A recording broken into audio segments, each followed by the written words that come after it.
Berjumpa kembali bersama Teh Iim pada saat ini. Alhamdulillah ya.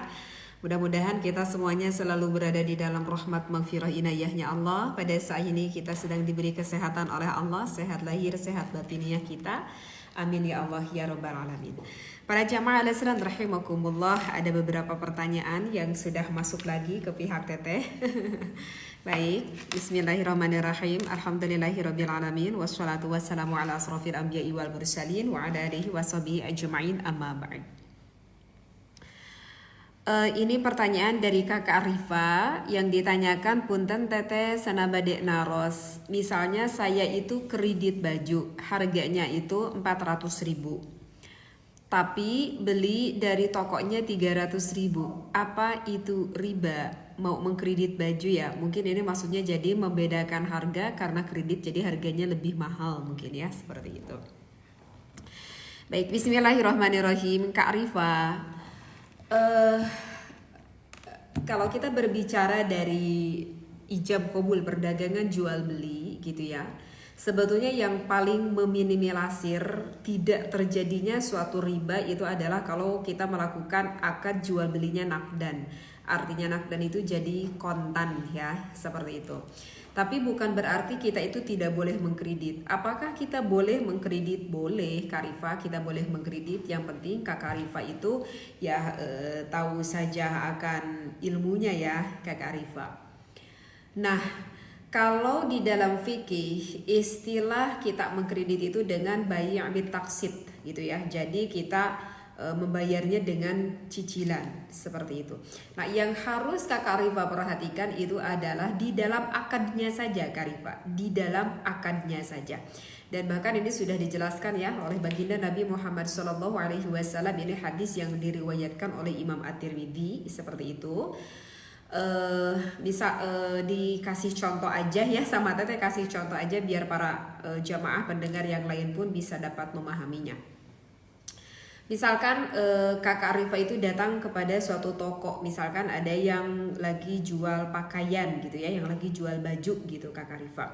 Nah, Kakak Rifa itu masuk nih ke toko tersebut, Kak, ini baju harganya berapa gitu ya.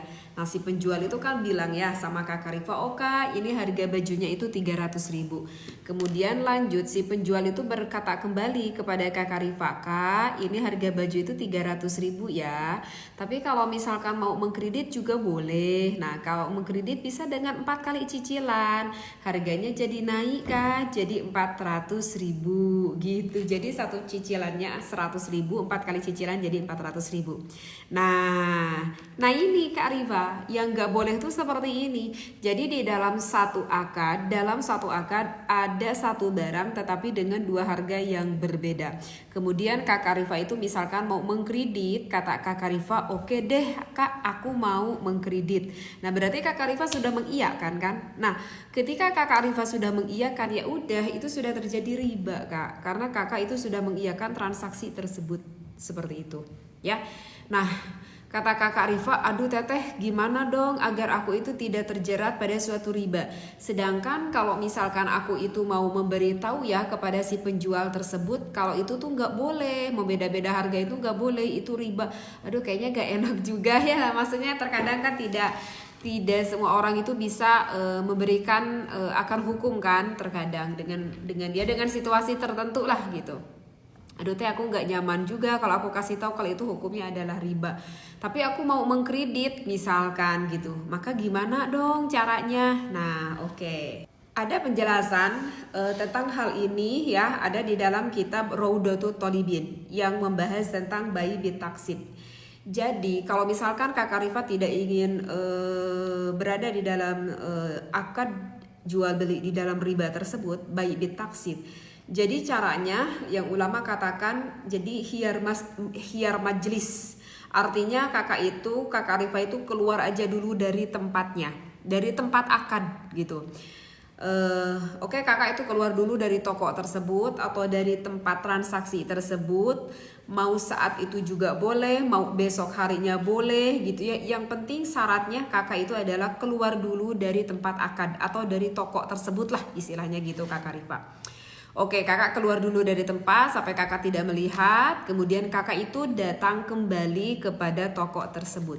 Nah, kakak Arifah, ketika kakak Arifah datang kembali kepada toko tersebut, kakak Arifah tuh jangan banyak cakap. Kakak Arifah tuh jangan banyak bertanya-tanya, kembali lagi bertanya ini harga ini berapa.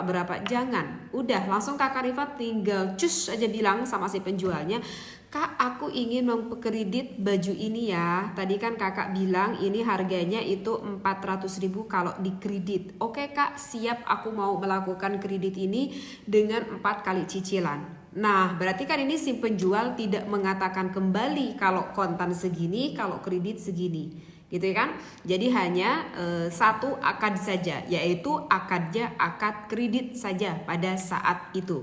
Loh, gimana nih teh yang tadi, yang mana si penjual tadi sudah ngasih tahu kan kalau harga jual segini, harga kredit segini. Jadi yang tadi itu dianggap saja suatu informasi untuk kakak.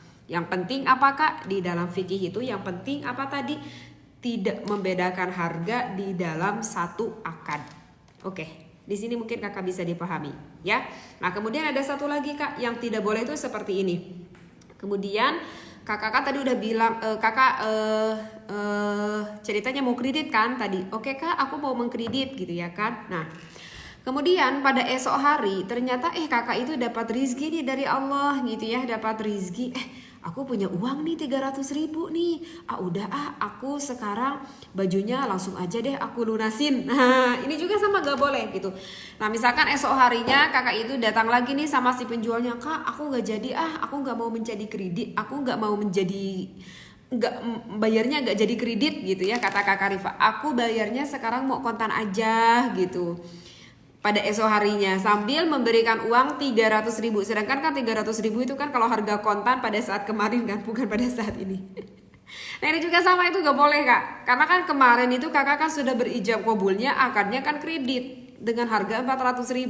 Bukan mentang-mentang sekarang kakak punya uang kontan 300.000 sehingga kakak berubah akadnya. Itu juga sama gak boleh. Itu yang ribanya nanti kakak. Seperti itu ya. Jadi gitu kakak ya. Kakak Rifa mudah-mudahan bisa dipahami. Oke teh, aku selamat nih, aku tidak riba ya teh. Itu si penjualnya bagaimana teh?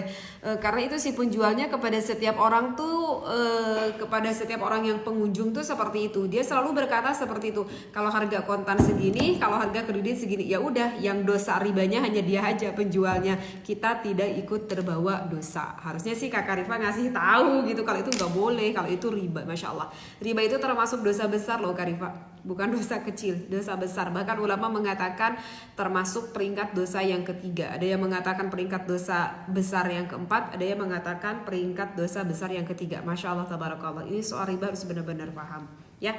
Gitu Kakak Rifa ya, mudah-mudahan bisa difahami.